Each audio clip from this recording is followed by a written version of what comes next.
I was sitting in the living room of my small house when the phone rang. It was an unknown number.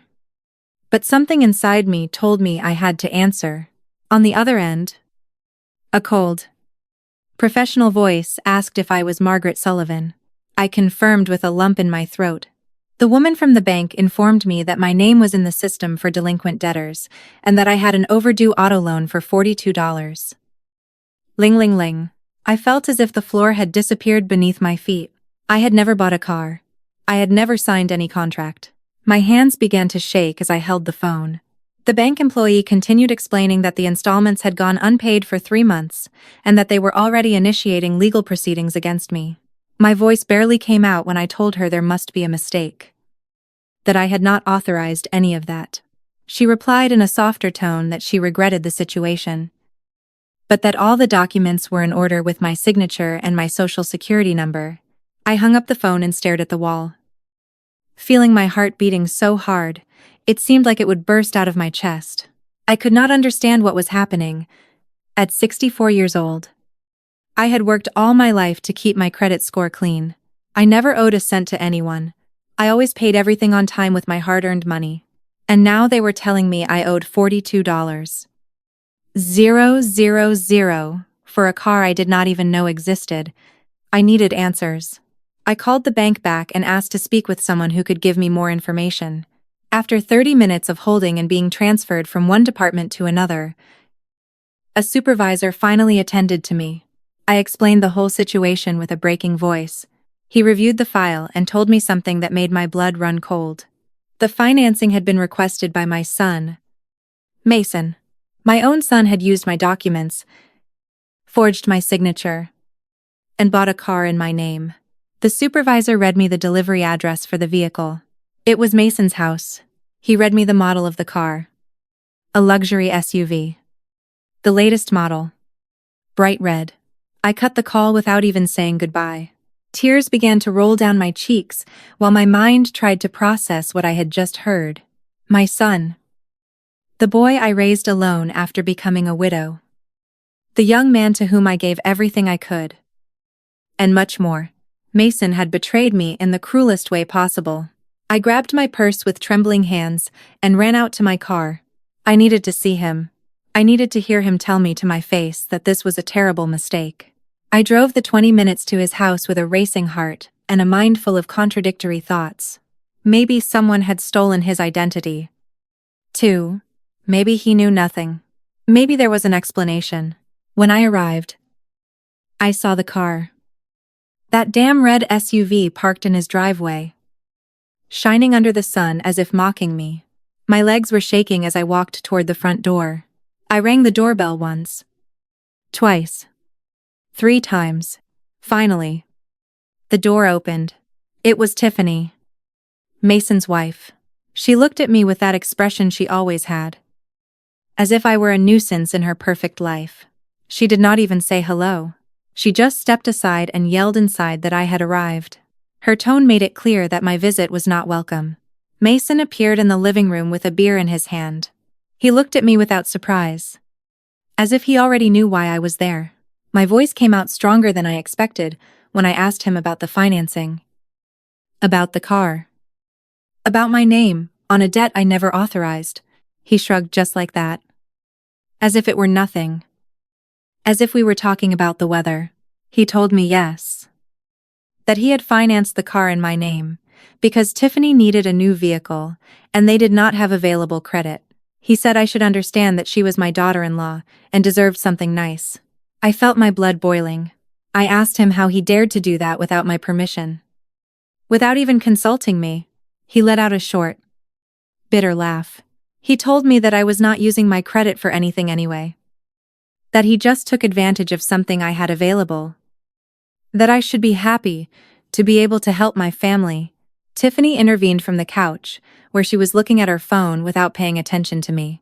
She said, I had always been a present mother, and now it was time to prove that love by paying the car installments, that they were going through a difficult time financially, and that I, as the grandmother of their children, should support them. I could not believe what I was hearing. I told them the bank was suing me, that my credit was ruined, that I did not have that money. Mason replied coldly that I needed to get it then. Because if I did not pay, the problem was mine, not theirs. He said the car was already in my name on the papers, and that legally I was the responsible party. I tried to make him listen to reason. I reminded him of everything I had done for him. How I worked 3 jobs simultaneously when he was a child to give him an education. How I paid for his entire college tuition. How I helped him when he got married. When his first child was born, when he needed money for the down payment on his house, I reminded him of every sacrifice. Every sleepless night. Every meal I skipped so he could have a full plate. He looked at me with indifference and told me that was what mothers did. That it was my obligation to have raised him. That he did not ask to be born and that I chose to have him. So I should not charge him anything now. His words were like daggers straight to the heart. Tiffany got up from the couch and approached me. She told me I was being dramatic. That I was blowing everything out of proportion. That the car cost only $800 a month. And that with my Social Security check, I could pay it perfectly. That I should stop playing the victim and think about my grandchildren who deserve to have a mother who came to pick them up in a decent car. I stared at her. That woman I welcomed into my family with open arms. The one I helped when she got pregnant and did not even have money for medical checkups. The one for whom I paid for the baby shower. The baby clothes. The diapers for months. That same woman was now demanding I pay for her luxury car while treating me as if I were a burden. I left that house without saying another word. There was nothing I could say to them that would make a difference. They had already decided that I was their source of money. Their solution to all their financial problems.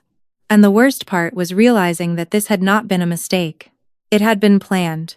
It had been intentional. I drove back to my house with tears blurring my vision. I had to pull over twice on the way because I could not see well. When I finally arrived, I sat in my car for almost an hour. Simply crying. Crying for the betrayal. Crying for the ingratitude. Crying because the son I loved more than my own life had used me as if I were worth nothing. That night, I could not sleep. I sat in the kitchen staring at the walls, trying to understand how I had reached this point. How my own son had become someone so cruel. So selfish. The hours passed slowly while my mind went over every moment. Every sacrifice I had made for him.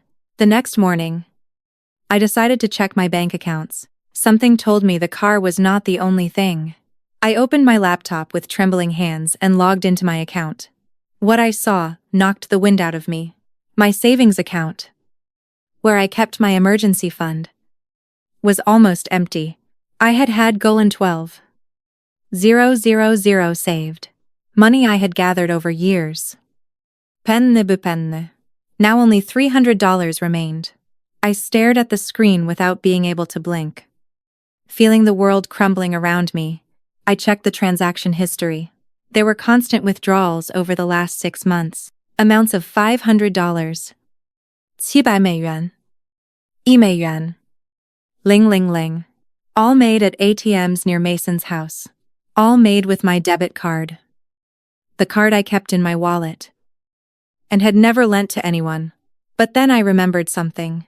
A year ago, Mason asked to borrow my card because he said he needed to make an urgent deposit into my account. I gave it to him without thinking twice. He was my son. I trusted him. He returned it to me that same day. I never suspected he had made a copy. I never imagined he had discovered my PIN by watching me when I used it. I kept checking. I opened my email inbox and searched for messages from the bank that I might have ignored. I found dozens of notifications I had overlooked, thinking they were just junk mail. But they were not. They were alerts for requested loans, for open lines of credit, for suspicious movements. My heart beat faster and faster. I logged into my personal credit report portal. Everything was there. Besides the financing for the car, for $42. Ling. There were 3 more personal loans. One for oat. Ling. Another for $5. Ling. And one more for 12. Ling. all approved in my name, all with my supposed signature, all delivered to an account that was not mine. I did the math with shaking hands. In total, I owed $67. Ling ling ling. Money I never saw. Money my son had stolen from me, using my identity, my trust, my mother's love. I got up from the chair, feeling my legs could not support me. I walked to the bathroom and threw up. The shock was so great my body could not process it. I sat on the bathroom floor, for I do not know how long, hugging my knees, feeling my whole life falling apart. When I managed to stand up, I washed my face and returned to the computer. I needed to know more. I logged into my credit card company account. I had forgotten I had a credit card I barely used, with a $10,000 limit the bank had offered me years ago. The card was maxed out. 10,000 spent. I checked the transactions and felt rage, beginning to replace the pain. Purchases at luxury clothing stores, expensive restaurants, a jewelry store, an electronics store. Everything near Mason's house. Everything in the last 4 months. Tiffany. She had been using my credit card as if it were hers, buying whatever she pleased while I lived on the minimum. Watching every cent of my pension, I printed all the documents. Every statement. Every transaction. Every loan. I organized them in a folder while tears fell on the papers. This was the proof of the biggest betrayal of my life. The proof that my son and his wife had been stealing from me systematically for months. I picked up the phone and called Mason. I needed to hear his voice. I needed him to tell me there was an explanation. He answered on the 4th ring, with an annoyed voice, asking me what I wanted now. I told him what I had discovered. The loans. The withdrawals. The credit card. Everything. I expected him to at least be surprised. To deny something. But he did not. There was only silence on the other end of the line. Finally, he spoke. He told me I owed it to him. That he had calculated all the money I owed him for bringing him into the world without his consent. That every penny he had taken was part of what I owed him for forcing him to exist. His words were so cold, so calculated. They did not seem to come from my son. I asked him how he could say that. How he could justify stealing everything I had. He laughed. A bitter laugh that pierced my soul. He told me I was a dramatic old woman. That he was not stealing anything, because everything I had should be his anyway. That when I died, he would inherit it. So he was just advancing the inevitable. Tiffany took the phone. She told me to stop bothering her husband. That he was very stressed because of me. That if I had been a better mother, and given them money when they needed it, they would not have had to take these measures. She blamed me for their theft. She made me responsible for their lack of morals. I told her I was going to report them. That they were not going to get away with it. She laughed and told me to try. That they had all the documents with my signature. That before the law I had authorized everything. That no one was going to believe me. That my own son had robbed me. That I would just look like a crazy old woman trying to take money away from her family. I hung up the phone before she could keep talking. My hands were shaking with rage. But there was something more than rage. There was determination. They thought I was weak. That I was an easy victim. They thought they could destroy me, and that I would simply accept it in silence. They were wrong. I sat back in front of the computer and began to research. I looked for information on identity fraud, document forgery, theft by family members. I read for hours. I took notes. I learned about my rights, about the laws, about the legal processes I could initiate. It was 3:00 inches the morning when I finally closed the computer. I had a plan. It would not be easy. But I had to do it. Not just for me, but for any other mother being abused by her own children. I had to prove that a mother's love did not mean being a bottomless bank. That family was no excuse for abuse. The next morning, I heard a knock on my door. It was Barbara. My neighbor of a lifetime. She had noticed my car had been parked all day yesterday and got worried. When I opened the door, she must have seen my state because she immediately hugged me. I told her everything. Every detail of the betrayal. Every lie. Every theft. I cried in her arms like I had not cried in years. Barbara listened in silence, stroking my hair as if I were her own daughter. When I finished speaking, she looked me straight in the eyes. She told me she knew a lawyer. Arthur was his name. An honest man who had helped her sister in a similar case. She told me I could not let Mason and Tiffany get away with it. That I deserved justice. That I deserved to get my life back. Barbara insisted on accompanying me to see the lawyer. That same afternoon, we were sitting in a small office downtown. Arthur was a man of about 50 with gray hair and a kind but serious look. He offered me coffee and sat across from me with a notebook in hand. I told him the whole story from the beginning. I did not omit any detail. I showed him all the documents I had printed. The bank statements. The suspicious transactions. Everything. He listened attentively, taking notes, stopping occasionally to ask specific questions.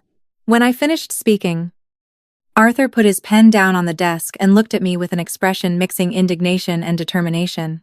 He told me that what Mason and Tiffany had done was a serious felony, fraud, document forgery, identity theft, embezzlement. The words sounded so serious, so definitive. He explained that the process would not be quick or easy, that we would have to prove I had not authorized any of those transactions, that we would need solid evidence. But he assured me we had a strong case and that he would do everything possible to help me. I asked him with a trembling voice how much all this would cost me. I had no money. My account was empty. I was in debt up to my neck because of my son. Arthur smiled sadly and told me we would work with a payment plan. That the important thing now was to stop the bleeding and recover what we could. We left that office with a clear plan. First, we were going to request security footage from all the banks where the suspicious transactions had been made. Second, we would file a formal fraud report with the authorities. Third, we would request a protective order to prevent Mason and Tiffany from accessing anything related to me. Barbara held my hand while we walked to the car.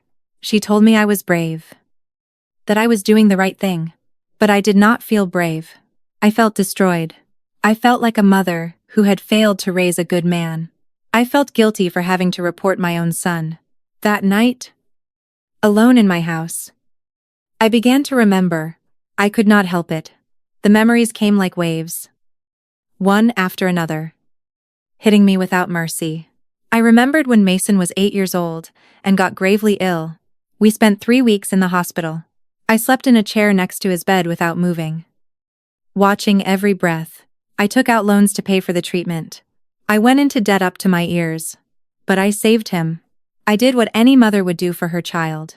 I remembered his high school graduation, how his eyes shone when he received his diploma, how he hugged me and told me everything was thanks to me, that I was the best mother in the world. I cried with happiness that day. I thought all the sacrifice had been worth it. I remembered when he met Tiffany. He was so in love, so hopeful. I had my reservations about her from the beginning. Something in her gaze I did not like. But I kept silent. I did not want to be that meddling mother-in-law. I wanted my son to be happy, so I welcomed her with open arms. I gave her my affection. I treated her like a daughter. I remembered when my first grandson was born.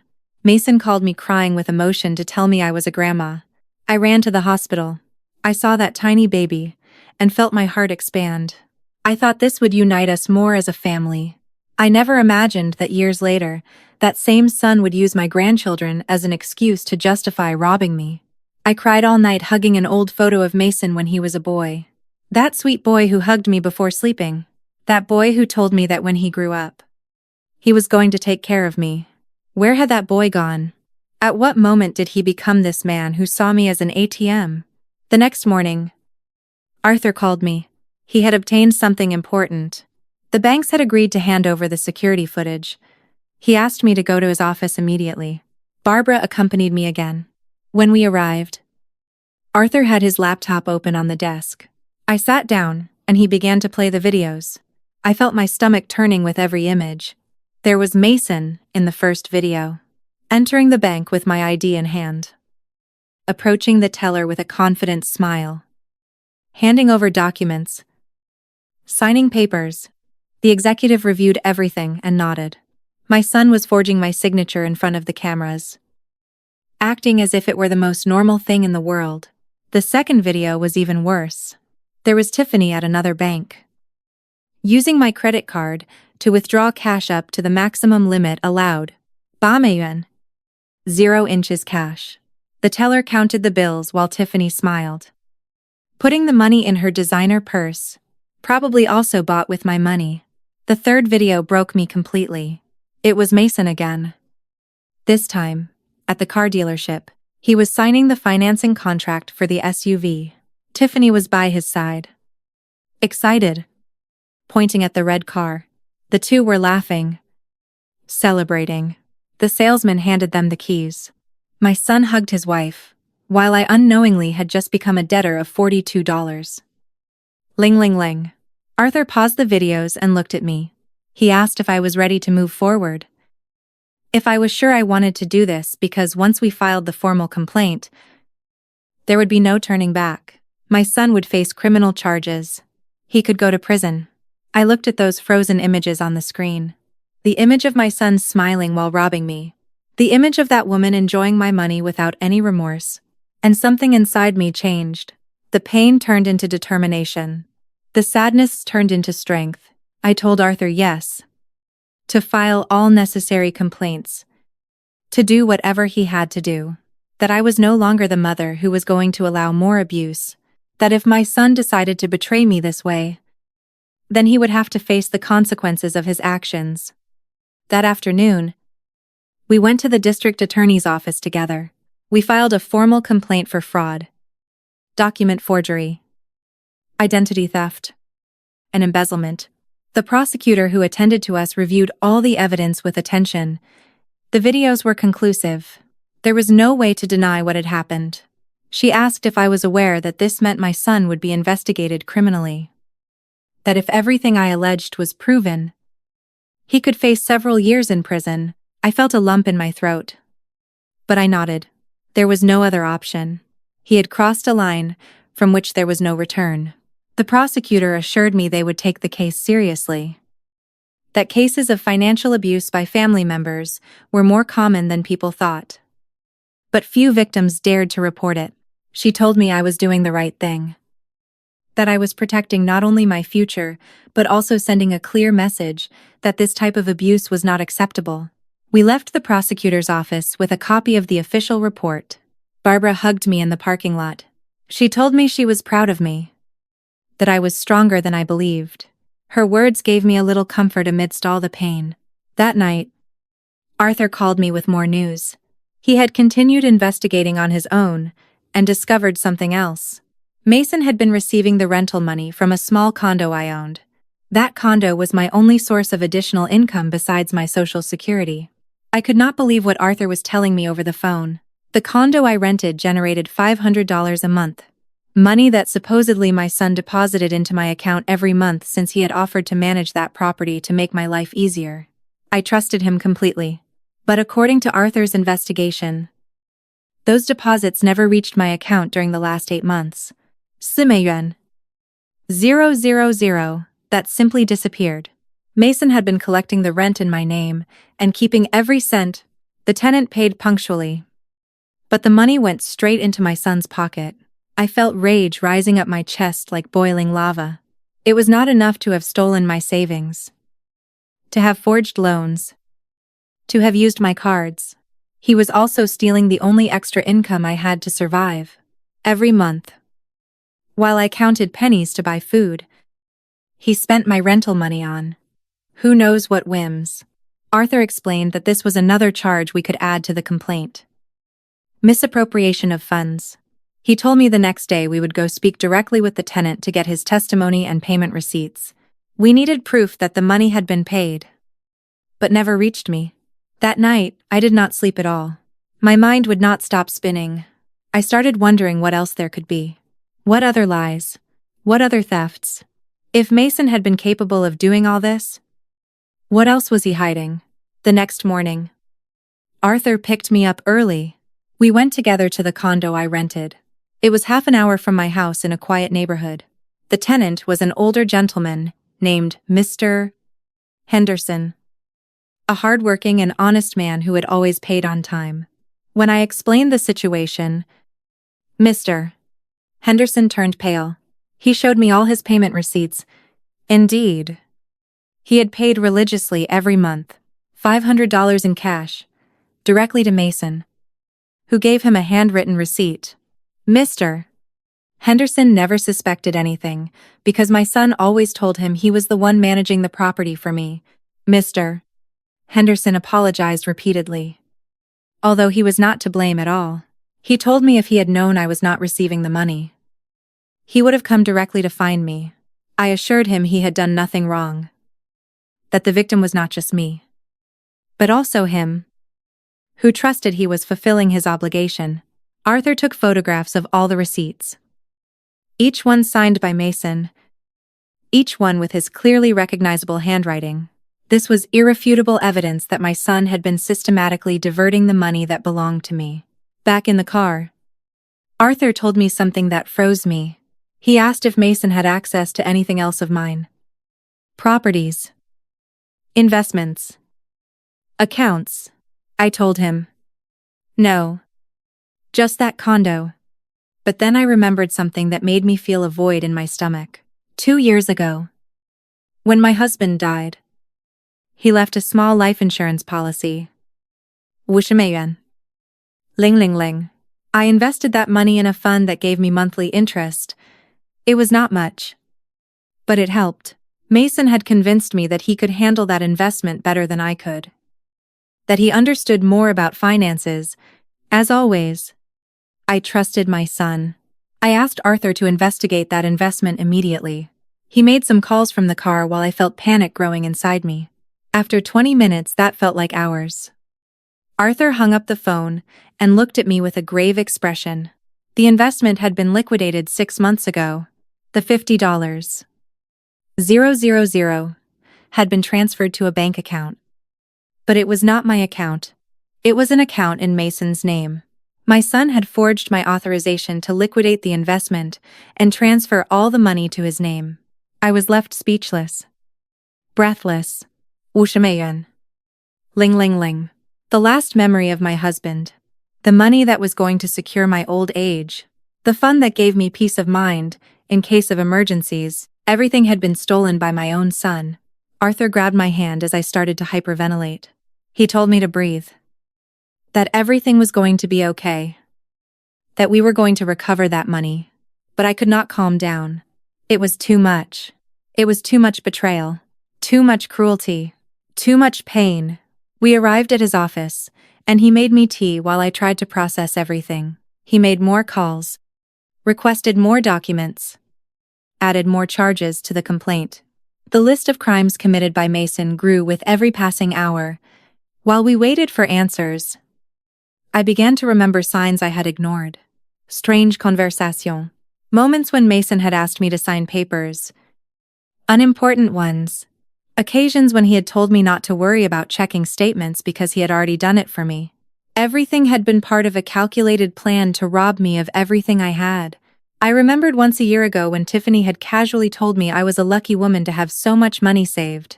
At that moment, I did not give importance to the comment.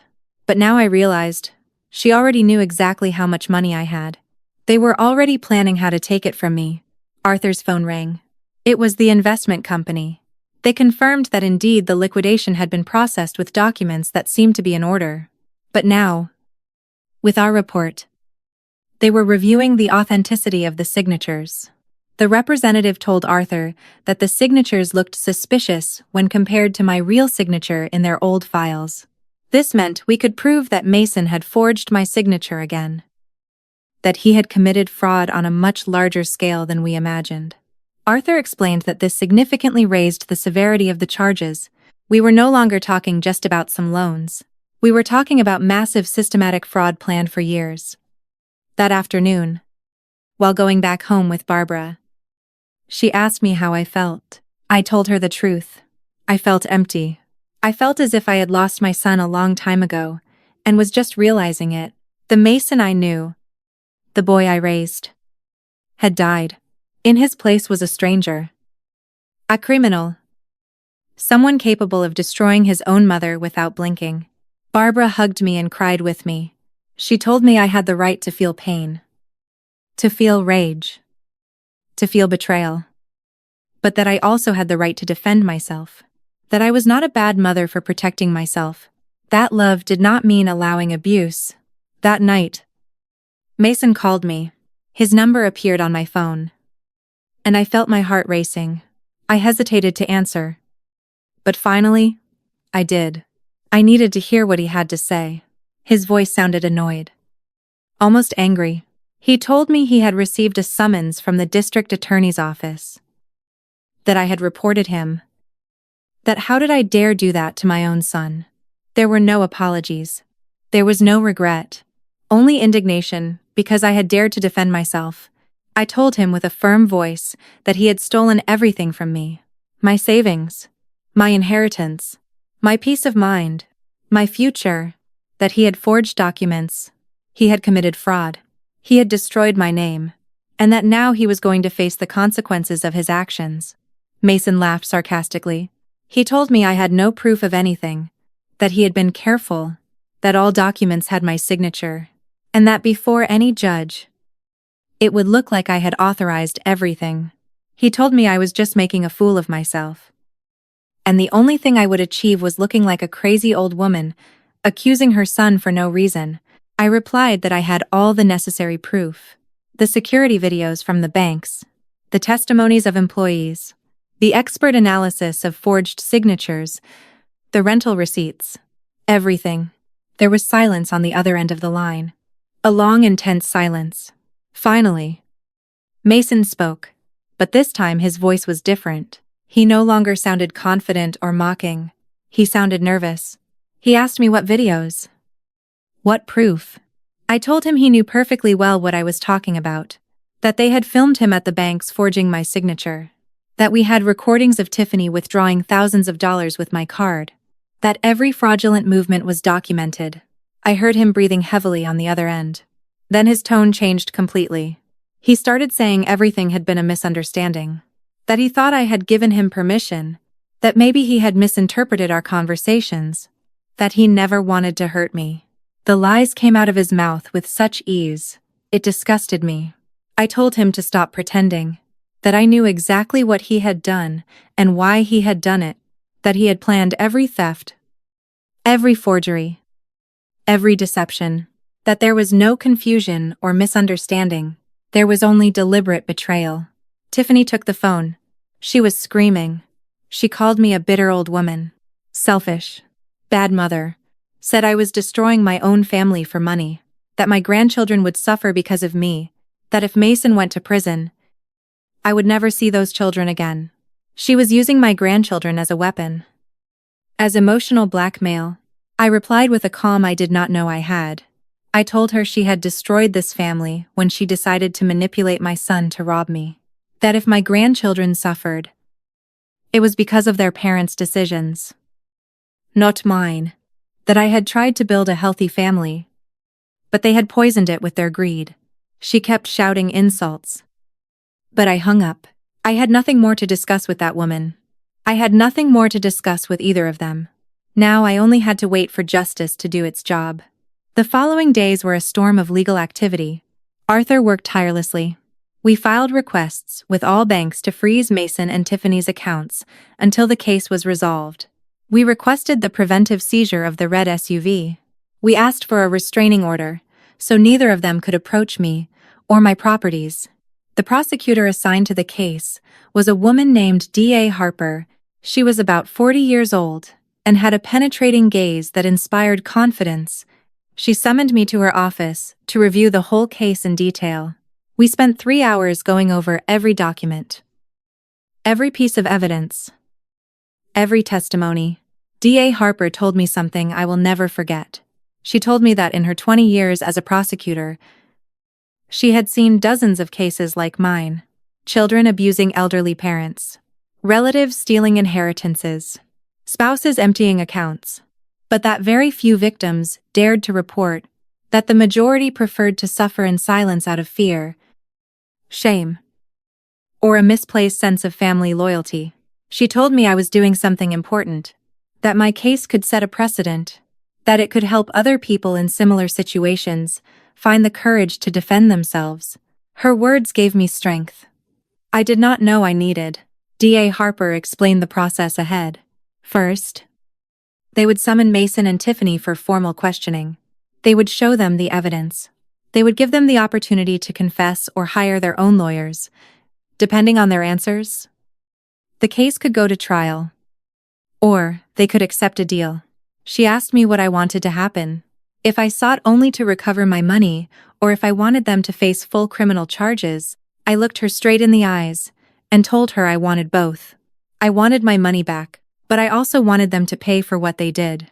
I wanted them to understand that their actions had consequences. A week later, Arthur called me excited.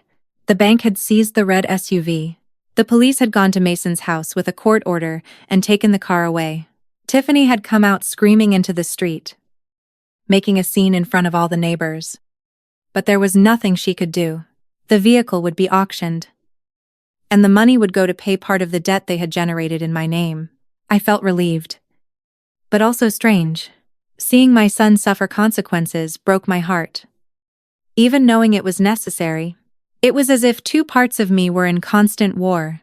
The mother who wanted to protect her son, and the woman who needed to protect herself. Barbara kept visiting me every day. She brought food, sat with me, listened when I needed to talk.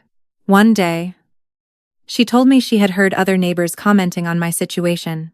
At first, I got scared, thinking they would judge me. But Barbara told me it was quite the opposite. The neighbors admired my courage. Some even confessed they had lived through similar situations, but never dared to do anything. One of them, a lady named Dorothy, came to visit me one afternoon. She told me through tears how her son had stolen $25,000 from her retirement account, and she never reported him. She lived with that burden of pain and resentment for 5 years. I told Dorothy it was never too late to seek justice, that she also deserved to be defended. I gave her Arthur's number.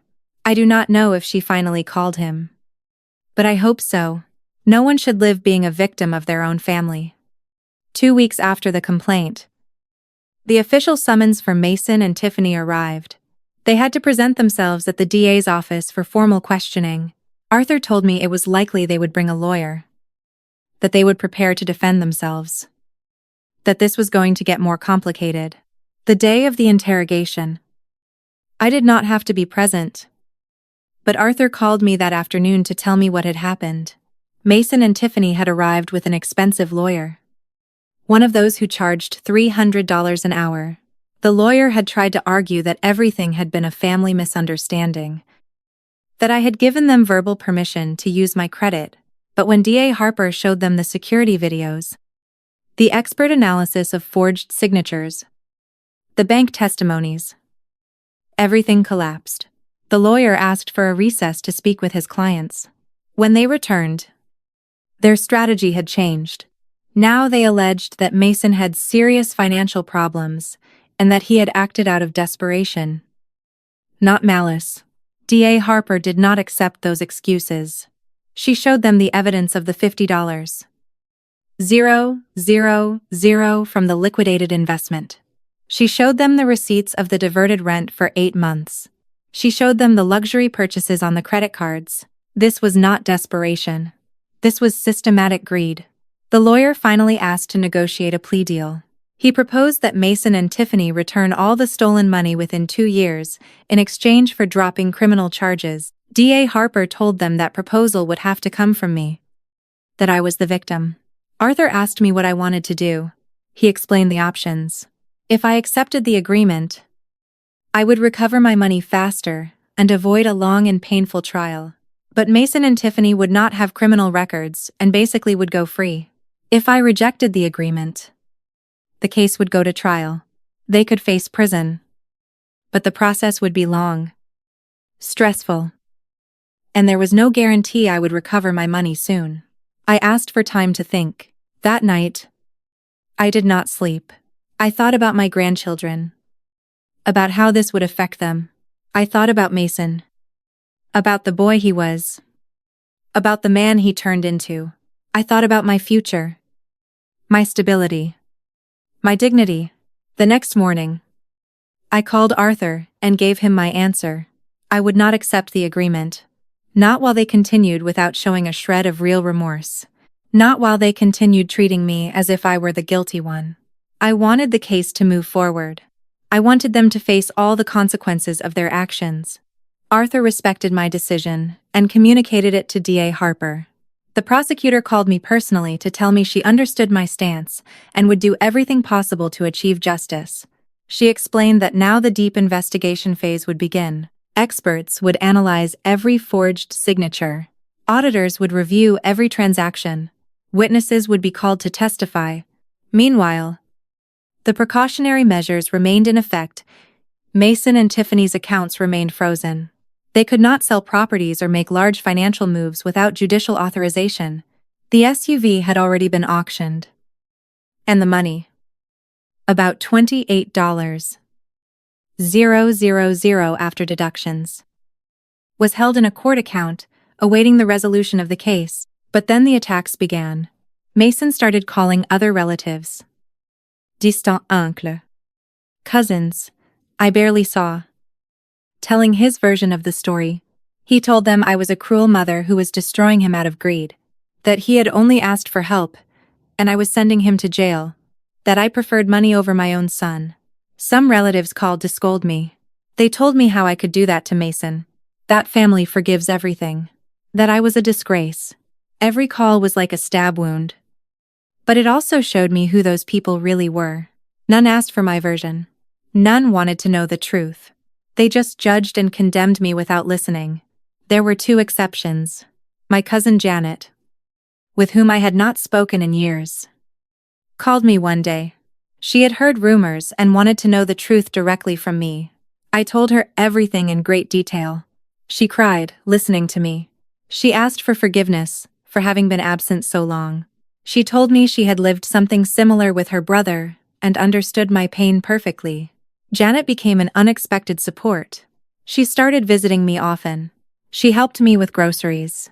She accompanied me to appointments with Arthur.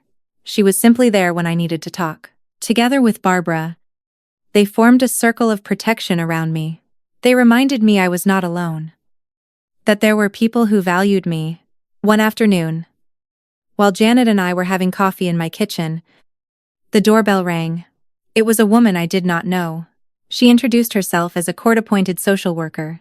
She came to do an evaluation of my situation. As part of the legal process, she needed to verify that I was in adequate mental condition to carry out the complaint. I felt offended at first. Were they questioning my sanity?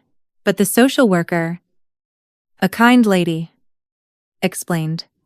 It was standard procedure in family fraud cases. Mason's lawyer had suggested I might be confused due to my age. That maybe I suffered from memory problems. It was another dirty tactic to discredit me. The evaluation lasted almost 2 hours. She asked questions about my daily life, my memory, my activities. She asked me to remember dates, to do some simple mental exercises. In the end, the social worker smiled and told me I was perfectly lucid and competent, that my memory was excellent, and clearly I knew exactly what I was doing. Her report would be added to the case file. A small victory. Et but important. It meant they could not use my age to disqualify my testimony. That my words would have full weight before the judge. Days later, Arthur summoned me urgently to his office. When I arrived, he had a serious expression. He showed me some documents he had just received. It was a countersuit, filed by Mason's lawyer. My son was suing me. I could not believe it. The lawsuit alleged that I owed money to Mason, that for years he had spent his own money taking care of me, buying me things, paying my expenses. That the loans he took were to cover my debts that I refused to pay. That he deserved to be compensated for all those years of supporting me. It was so absurd. So full of lies, that it would make me laugh if it weren't so painful. Arthur assured me this lawsuit had no basis. It was a desperate tactic to confuse things. To make it seem like there was a mutual dispute instead of unilateral fraud. But it would not work. The evidence against me was non-existent. The evidence against Mason was overwhelming. However, this meant more time in court, more emotional wear, more money on lawyers. Mason was trying to exhaust me, to make me give up out of fatigue.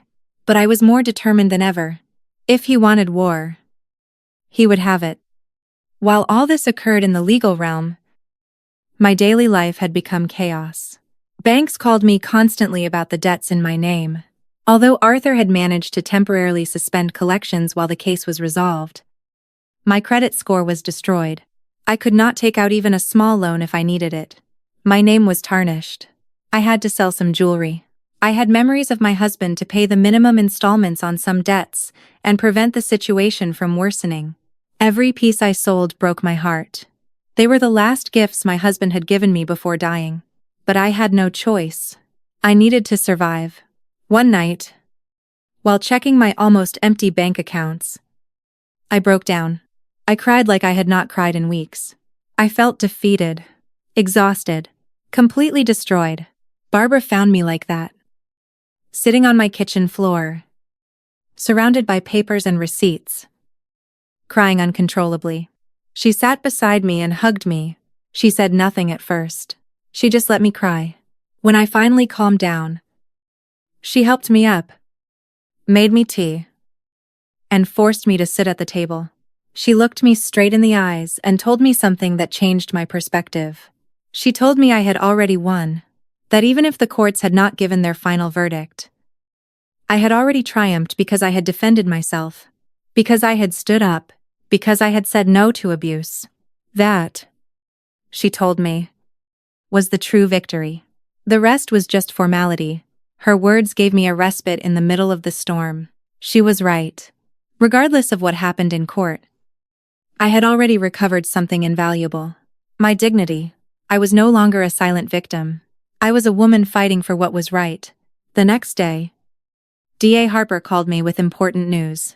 The experts had completed the handwriting analysis. The result was conclusive. All signatures on loan documents and contracts had been forged. The margin of error was less than 1%.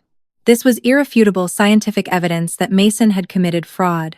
Furthermore, auditors had tracked every stolen dollar. They had found exactly where the money had gone. Luxury purchases, trips, expensive restaurants, a home entertainment system that cost $5. Ling ling ling. Designer clothes. They had even paid for Tiffany's birthday party, which cost $3. Ling ling ling. Everything documented. Everything provable. DA Harper told me that with this evidence, the case was practically won. That if this went to trial, there was no way Mason and Tiffany could escape a conviction. She asked me again if I wanted to consider a deal now that we held all the cards. I asked what kind of deal would be possible now. She explained that, given the strength of the evidence, we could demand much more favorable conditions.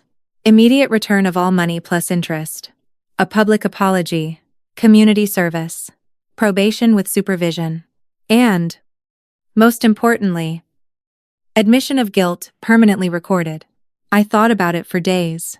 I spoke with Arthur, with Barbara, with Janet. Everyone supported me in whatever decision I made. Finally, I decided I would hear the formal proposal from Mason's lawyer, but I had my own conditions, and I would not negotiate any of them. The negotiation meeting took place in a courthouse conference room. I was sitting next to Arthur. On the other side of the table were Mason, Tiffany, and their lawyer. DA Harper was present as official mediator. It was the first time I saw my son face to face since the legal process had started. Mason looked haggarded. He had lost weight. He had deep circles under his eyes. Tiffany, on the other hand, looked at me with pure hatred. Her eyes were two daggers aimed at me. Neither of them greeted me. The silence in that room was so dense you could cut it with a knife. Mason's lawyer began to speak. He proposed that his clients would return all documented stolen money, the $67,000 of fraudulent loans, the $12,000 from the savings account, the $4,000 from the diverted rent. In total, 83美元. Ling ling ling. But he did not mention the $50,000 from the liquidated investment.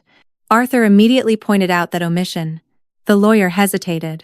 He said, those $50,000 were a separate issue. That there was ambiguity about whether my husband had wanted that money to go to Mason eventually. It was a blatant lie. And everyone in that room knew it. D.A. Harper intervened firmly. She showed them the investment documents again. My name as sole beneficiary. The forged signatures on the liquidation authorization. There was no ambiguity whatsoever. That was theft. Period. The lawyer had to back down and add those $50,000 to the proposal. 133美元. Zero in total. But I had my own demands. Not only did I want the money back, I wanted the interest that money would have generated if it had been in my accounts. I wanted compensation for the damage to my credit. I wanted them to pay the debts they had generated in my name directly. I not give the money to me, so I would pay them. And I wanted something else. I told them, looking directly at Mason, that I wanted an apology, a real apology, notarized, where they admitted every single thing they had done, every lie, every theft, every forgery, and that apology be a permanent part of the court record. Tiffany exploded. She got up from the chair, screaming that I was crazy if I thought she was going to apologize, that she had done nothing wrong, that I was a bitter old woman who could not stand seeing her son happy, that all this was out of envy because they had a better life than mine. D.A. Harper asked her with a firm voice to sit down and shut up. She reminded her she was facing serious criminal charges, and her attitude was not helping at all. Tiffany let herself fall into the chair, but kept glaring at me. Mason finally spoke. It was the first time I heard his voice in weeks. He asked me with a tired tone if I really wanted to destroy him. If, after everything we had been through together as mother and son, I could send them to jail without remorse. He was trying to use maternal guilt against me once more. I replied calmly but firmly. I told him it was not me who had destroyed him. That he only destroyed himself the day he decided stealing from me was acceptable. That I was not sending him to jail. His own actions had put him there. That every decision he made had consequences. And now he had to face them. I reminded him of everything he had done. Not as reproaches, but as facts. The forged signatures, the fraudulent documents, the $50,000 from his dead father's investment, the rent diverted month after month, the credit cards used for luxuries while I ate rice and beans to survive. Everything. Onebiwan. I saw his eyes fill with tears. For a moment, I thought he had finally reached real repentance. But then he spoke again. And I realized his tears were not of remorse. They were of self-pity. He was lamenting being caught, not what he had done.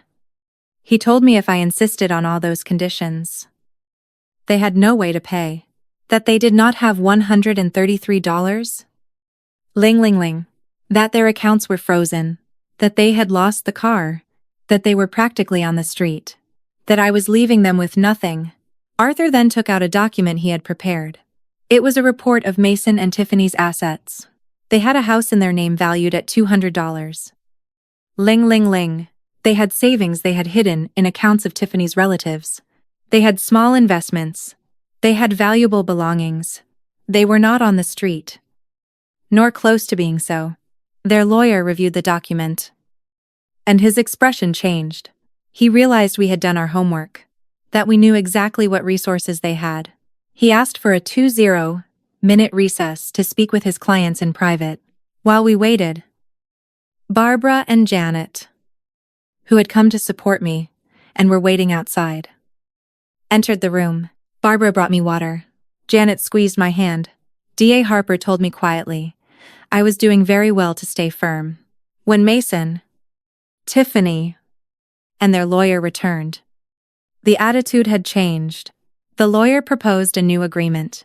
They would sell the house. With that money, they would pay the $133.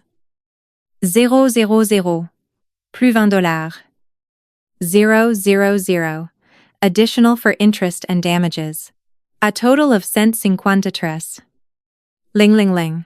Also, they would sign the letter of apology with all the details I had requested. In exchange, I would drop the criminal charges. They would accept probation for 5 years, during which they could not approach me or contact me in any way. If they violated any term of the agreement, they would automatically face full criminal charges, without possibility of a new deal. Arthur looked at me awaiting my answer. I asked for a moment to think. I stepped out of the room with him, and we spoke in the hallway.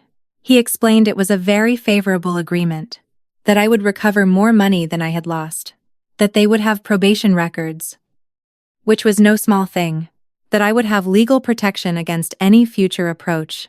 But he also warned me that if I rejected this and the case went to trial, although we would probably win, the process would last at least another year. And there was no guarantee Mason and Tiffany would have money after that time to pay. They could declare bankruptcy. They could hide assets. Trial was a gamble. I thought about everything that had happened, about the sleepless nights, about the constant pain, about the betrayal. I also thought about what I wanted for my future. Did I want to remain tied to this conflict for another year? Or did I want to close this chapter and start rebuilding my life? I returned to the room and gave my answer. I accepted the agreement with one additional non-negotiable condition. I wanted Mason and Tiffany to attend mandatory therapy during the entire probation period, individual therapy for each, and family therapy together. I wanted them to face what they had done, not just legally, but also emotionally. The lawyer looked at his clients. Mason nodded wearily. Tiffany seemed furious, but also nodded. They knew they had no other choice. The evidence against them was too strong. If this went to trial, they faced years in prison. This agreement, although tough, was their best exit. D.A. Harper began drafting the formal terms of the agreement. We all waited in silence while she wrote every clause, every condition, every consequence for non-compliance. The final document had 7 pages of specific details. There was no ambiguity whatsoever. Everything was perfectly clear. When the document was ready, D.A. Harper read it aloud completely. Every party listened in silence. Then she asked us to sign. First, I signed with a trembling but determined hand. Then Arthur, as my representative. Then Mason, with his head down, avoiding my gaze. Tiffany signed with such force she almost broke the paper. Their lawyer signed last. D.A. Harper notarized the document and gave copies to each party. She explained that now would come the compliance phase. Mason and Tiffany had 60 days to sell the house and gather the money. During that time, they would remain under the existing precautionary measures. I left that room feeling strange. It was not exactly happiness I felt. It was rather relief, mixed with deep sadness. I had won legally, but I had lost my son in the process. Or maybe I had lost him a long time ago and was just realizing it. Barbara and Janet hugged me in the courthouse hallway. They congratulated me on my courage. Arthur shook my hand and told me I should be proud of myself. D.A. Harper said goodbye, with words of encouragement, telling me she would be monitoring compliance with the agreement personally. The following 60 days were a torture of waiting. Every morning I woke up wondering if Mason and Tiffany would really comply, if they would find some way to escape, if they would try some last-minute legal trick. Arthur reassured me constantly, reminding me the agreement was legally binding, and any breach would result in immediate criminal charges. At 3 weeks, Arthur informed me Mason's house had been put up for sale. The price was $200. Ling ling ling. A fair market price. I felt strange knowing my son was losing his house because of his own actions. Part of me, that maternal part that never dies completely, felt pity. But the rational part knew this was a direct consequence of his decisions, During that time, I began receiving anonymous messages, text messages from unknown numbers, calling me a monster, bad mother, heartless witch. I knew immediately they came from Tiffany or friends of theirs. They told me my grandchildren hated me, that they would never forgive me, that I had destroyed a family for money. Every message hurt. But they no longer broke me. I had learned that people who really knew me knew the truth. Others could think whatever they wanted. I changed my phone number and blocked all possible forms of unauthorized contact. Barbara organized a small gathering at her house with some neighborhood ladies who supported me. It was comforting to hear their stories, to realize I was not alone. Dorothy, the lady who had shared her experience with me weeks ago, told me she had finally called Arthur. She was initiating her own legal process against her son. She thanked me for giving her the courage to defend herself. In the 5th week, Arthur called me with good news. Mason's house had a serious buyer. The offer was $195. Ling ling ling. After paying the mortgage they still owed and closing costs, approximately $160. 000 clear would remain. More than enough to meet the agreement of $153. Ling ling ling. In the 7th week, Arthur arrived at my house carrying a thick folder and a small smile I had not seen on his face before. He placed the folder on my kitchen table. "It's done," he said quietly. For a moment, I could not even ask what he meant. He slid a cashier's check across the table. $153,000. Every cent required under the settlement. I stared at the number until it blurred through my tears. It was not just money. It was proof that the truth had won. Arthur explained that the house sale had closed the previous afternoon. The court had supervised every transfer. The mortgage had been paid first. Then my compensation. The remaining amount had been released to Mason and Tiffany. They had almost nothing left. The debts they had created had consumed nearly everything they owned. For several minutes, I simply cried. Not because I suddenly felt rich. Because, for the first time in months, I could breathe. The fraudulent loans would be paid off. The credit cards would be closed. The collection agencies would stop calling. I could finally rebuild. A week later, Arthur accompanied me to every bank involved in the fraud. Onebiwan. The fraudulent loans were removed from my name. The banks corrected their records. The credit bureaus began restoring my credit history after receiving the court documents proving identity theft. It would take months before my score fully recovered. But the process had finally begun. For the first time since this nightmare started, I walked into a bank without feeling sick. Then came something I had almost forgotten. The apology. According to the agreement, Mason and Tiffany had to appear before the judge and formally admit everything they had done. The hearing was short. The courtroom was quiet. Judge Reynolds reviewed the settlement before asking Mason to read the prepared statement aloud. His hands shook as he unfolded the paper. His voice was barely audible. He admitted forging my signature. He admitted stealing my savings. He admitted taking my investment. He admitted collecting the rent that belonged to me. He admitted opening loans without my permission. Every sentence echoed through the courtroom. Every word felt heavier than the last. When he finished, the judge turned to Tiffany. She had to read her own statement. Unlike Mason, she sounded cold, mechanical. She admitted using my credit cards. She admitted withdrawing cash. She admitted knowingly benefiting from the fraud. She apologized because the agreement required it, not because she wanted to. The difference was obvious to everyone in the room. Judge Reynolds accepted the settlement, but looked directly at both of them before speaking. He said, "Financial abuse against elderly parents was among the most disgraceful betrayals the court handled." He warned them that probation was not mercy. It was their final opportunity. One violation, one dishonest act, one attempt to contact me against the court order, and the criminal prosecution would resume immediately. Neither of them responded. They simply nodded. As we left the courtroom, Mason slowly walked toward me. Arthur immediately stepped between us. Mason stopped several feet away.